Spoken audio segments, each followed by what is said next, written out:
Hello everyone and welcome back to Let's Play Drawn to Life. In the last part we accessed World 4 and now we need to talk with the mayor again because we got Mike here who's, let's say, a little bit different.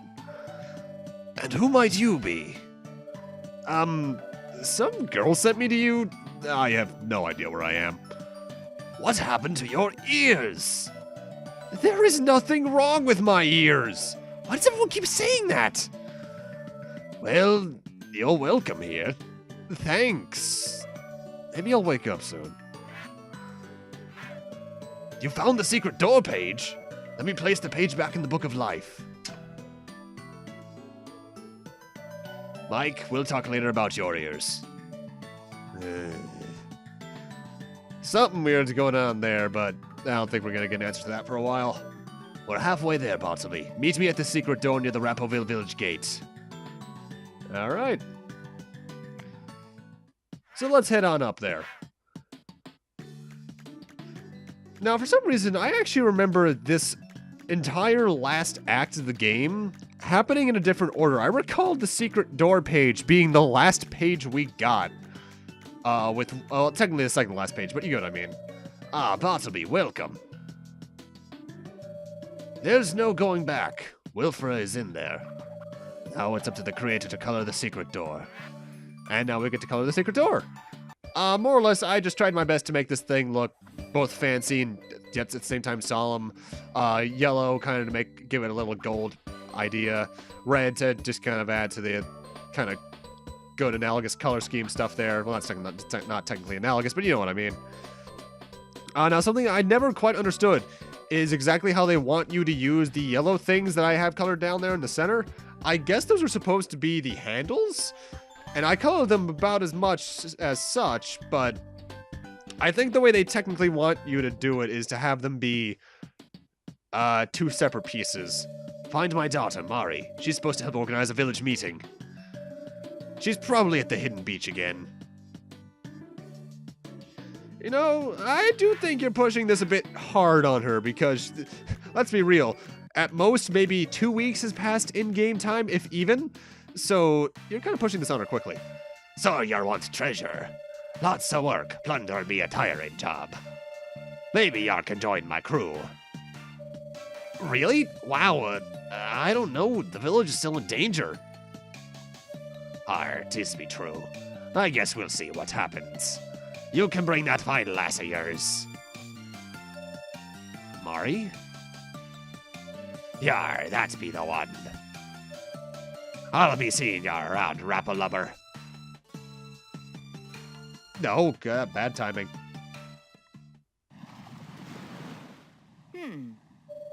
Hi, Mari. How are the preparations going? Preparations for what? Your dad called a village meeting. Oh, Rapo, I forgot. He's gonna be so mad. I gotta go. I bet she's gonna get yelled at. Hey, Bartleby, you should go help Mari and the mayor prepare for the meeting. Yeah, I should probably make sure he doesn't yell at her too hard, because really, we don't even know how old she's supposed to be. I would estimate the rough equivalent to a lifespan she's at is probably 16 for human years. Hi, Dad. Mari, you're not a little Rapo anymore. You can't run off whenever you want. You have responsibilities. It's not fair. I can't remember everything. The villagers don't even listen to me. I'm sorry, Mari, but you need to be more responsible. Well, maybe I'm not cut out to be the mayor. You should choose someone else. She'll be fine. I hope it wasn't too hard on her. Bartleby, there's a page in the Book of Life. There is page in the Book of Life for a legendary sword. You missed a word there. You'll need this powerful weapon to defeat Wilfra. You should be able to find it in the Windy Hills. I'll call a village meeting when you return with the page. All right. Let's head on over to the world map then. I'm actually cutting that out because that took longer than I'd like to admit to get back here. Well, welcome to Windy Hills, which might be no, it's not my favorite level in this world because that belongs to a tie between the last two levels. But this is a level I do like because first off, I love that trippy-ass background. And the first thing we need to draw here is some rubble in advance. Now, when I first played this, I took this as like a bit of rubble you'd use as a ramp on the world, on the ground. But what they're actually looking for is essentially a floating platform that will fall when you jump on it. I actually had to think about this one a little bit when I was designing it, because I had to think about not only where the light would go, but also how rocks would make shadows fall. What I should have done here when I was outlining it, I probably should have added a couple of black pixels along the difference between the top half and the bottom, just so I could add a bit of depth. But otherwise, I'm actually pretty proud of how this one came out. Also, I think there's a bit of white there in the top, but oh well. But yeah, you jump on them, and they fall. You get a good amount of time to jump off of them, except in one instance, but we'll get to that in a few minutes. And there was me spamming the dash to take out a big Baki and writing Baki stacks, a giant chain of awesome. Like I said, the later abilities, the slide notwithstanding, are really good for your main character because not only do you get invincibility frames when you're doing them, but you can just do a lot with them. Also, I love the small sprite for the Shadow Bat. It looks really nice. And look at that. Look how cute that is. Although those Shadow Walkers look more like Raposa than anything. Huh. I would say that's part of the lore, but I don't think they ever mentioned another Raposa besides Wilfra being corrupted by Shadow. If you can even call what he's going through corruption, because he went through that willingly, supposedly. Yeah, well. Again, though, I love this song. This feels like it should be set to a much more intense level, though, I have to admit. Not to say, like, these visuals are intense, especially that background, but you get what I mean. Feels like it should be a fire level. Unagi's assistant. I run point on most of Unagi's operations. Cool. For the most part, this level is fairly box standard from what we've seen so far, though, not only in World 4, but in general, because there's some split paths to get you some secret tokens and such. But we do have this, which is probably the most annoying section in the game. We have to jump up all of these platforms. This is not easy. Thus, I am speeding it up. Well, I say it's the most annoying section of the game. I more so mean in terms of platforming timing versus the way the game controls. Because when you're going back and forth on platforms like that, the game controls kind of stiffly. And there's probably the most annoying enemy in this world. That Shadow Walker possessed bird or whatever. The smoke it bellows out is so hard to dodge unless you're coming from behind it like that. Not an easy enemy to get around. But otherwise, not much else to talk about with it. You can jump on it, but the best way you want to go about fighting it is honestly using the flip, because then you can do more damage to it in a much shorter span of time. You know, in a weird way as well, this background reminds me of Donkey Kong Country Returns. Because those sunset levels where like the entire foreground is shade, first off, those are just absolutely gorgeously done. But whenever I see that specific shade of orange, it's what I immediately think of now. Not only in video games, just in general.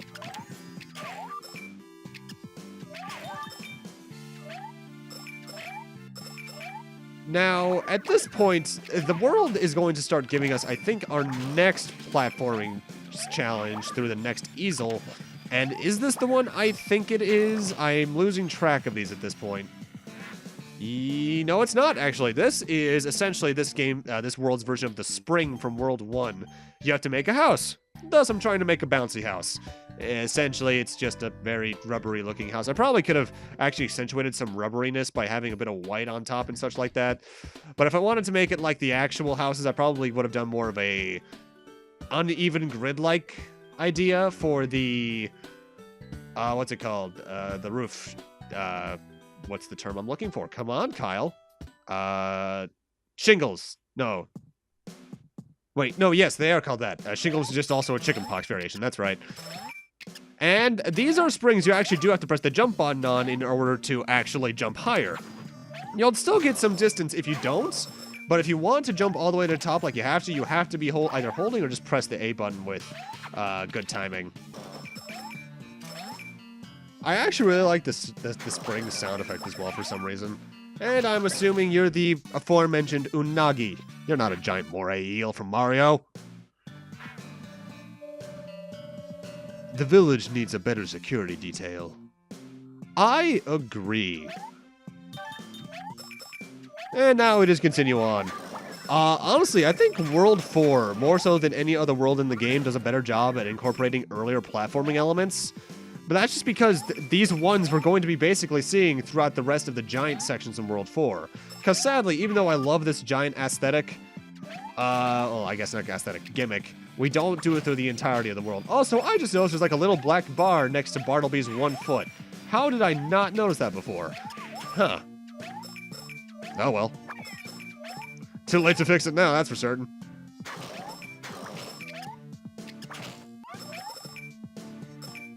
One thing I do somewhat wish that this world had done in particular, and I think I mentioned this before, is that I wish there were enemies that did not only more damage, but also took more of punishment. Because if there was any place where I can imagine enemies doing more damage, it's when they're huge, like the giant tree colossus from the last level. That would be incredibly interesting. Or maybe have them take more punishment, like maybe have an enemy that could take upwards of 8 hits. Admittedly, though, given the limited combat, that could get tedious, so I guess I can see why they didn't do that. Because when you get down to it, this is primarily a platformer, not an action game. Which I guess is their base mentality for a lot of the stuff I've probably had minor complaints about as we've gone through, huh? And that's another temple page. Page fragment. I've said that so often. Is there anything over here? No, there's not. And I believe in this next screen comes our next drawing. I think this is the one I was thinking of earlier when we made the bouncy house, now that I think about it. Is this? Yes, it is. We have to make a windmill. The blade's more so than anything, but you also have to make the little central thing. Though the thing they gave you to draw on does not resemble the thing that they gave us in the overworld at all.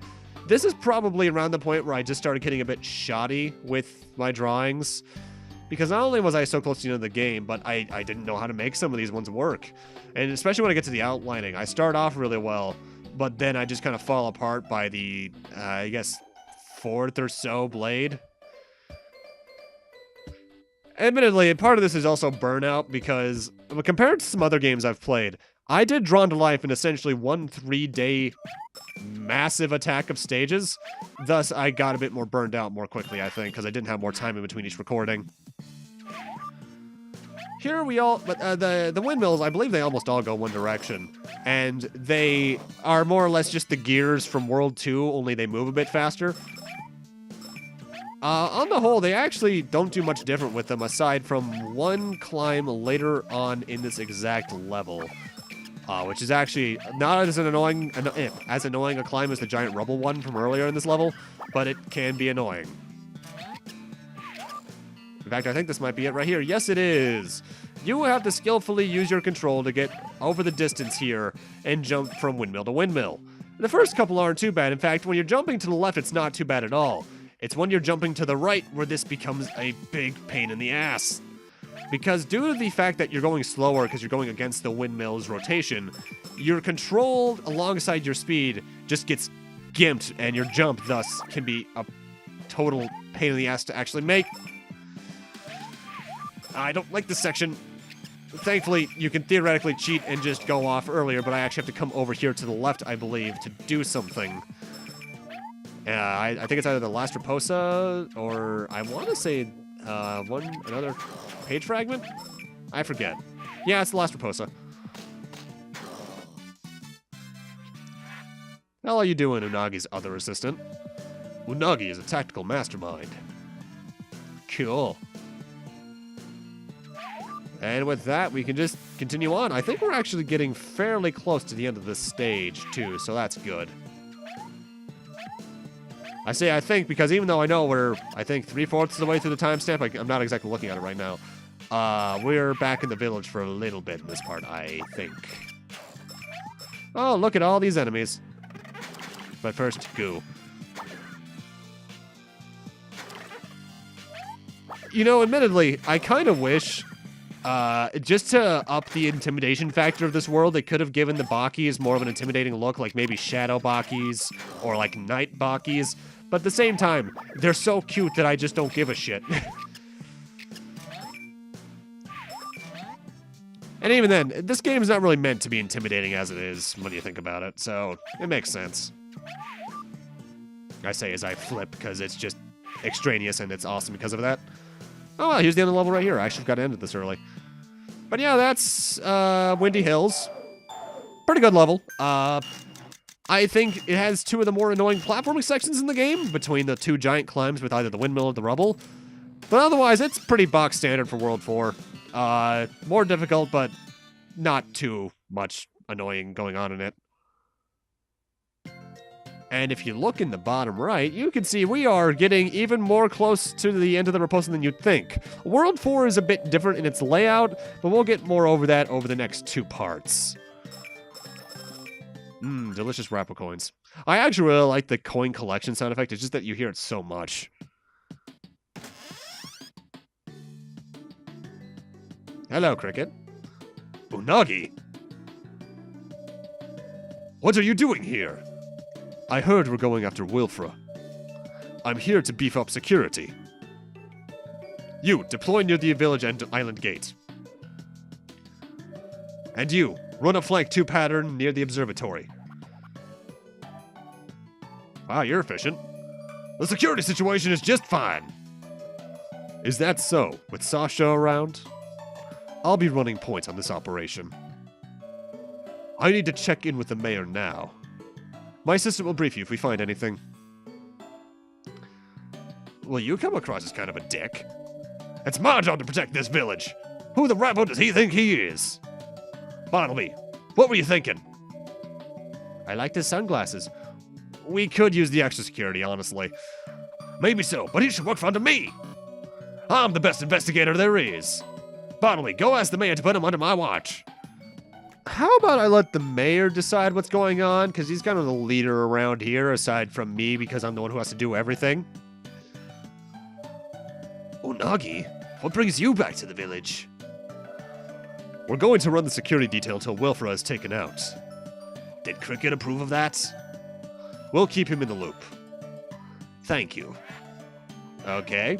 You found the legendary sword page. Let me place it back in the Book of Life.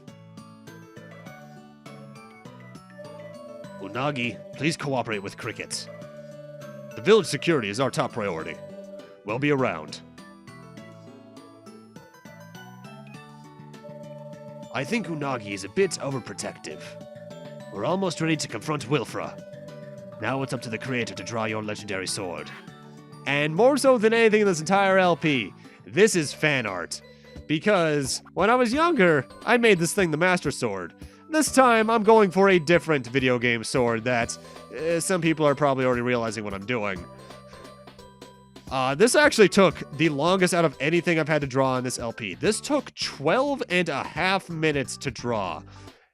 Mostly due to me constantly looking over during minor pauses to make sure I had the shape right and then getting the shading right and everything in the colors. But this is, in fact, not the Master Sword, the Buster Sword from Final Fantasy VII. One of the original video game swords in my eyes, aside from all the ones that came before it, obviously, but like one of the most iconic, obviously. Bartleby, you've done a fine job. We're so close now. We should be able to enter the secret door and defeat Wilfra. But first, I have a personal favor to ask. Long ago, the creator placed a special page in the Book of Life. Each mayor would visit Creation Hall, and the creator would write their name. This way, the mayor would have the authority over the other Raposa. I looked through the Book of Life, and that page is missing. We're going to need it in place before Mari can become mayor. Could you look around the Rapo Towers and find the page for me? I'll prepare the villagers for the final showdown with Wilfra. Cricket and Unagi are fighting. Mari should deal with it. I asked her first. She was upset and didn't want to leave the beach. Very well. I'll speak with them. Joey, go bring Cricket and Unagi here. Bartleby, could you find Mari and bring her here? Alright, sure, she's at the beach, right? Let's head on up there. I'm assuming she's at the secret beach because that's a lot more personal to her. Even though, really, it's not that different from the normal beach at this point. I think there's only maybe 2 more NPCs at the other one. Yeah, like, I think it's Indy, the pirate guy at the dock, and... Actually, no, that's about it. Yeah, the normal beach is completely empty, Mario. What are you doing over here at the secret one? Hello, old man. Goodbye, old man. Sup, girl? What do you want? Unagi's causing trouble. The mayor wants to see you. It's the most personal. I don't want to see him right now. There's so much out there, and I'm supposed to stay here. Stopping the other villagers from arguing with each other. I don't know how my dad does it. They make me so mad sometimes. Bartleby, I'm not sure I want to be mayor anymore. I really need to think about this more. Alright. But with that, I'm going to need to end this off here. Thank you guys for watching. And in part 18, we'll be heading on to the next world to hopefully get that page for the Book of Life that the mayor asked us to get. See you guys then.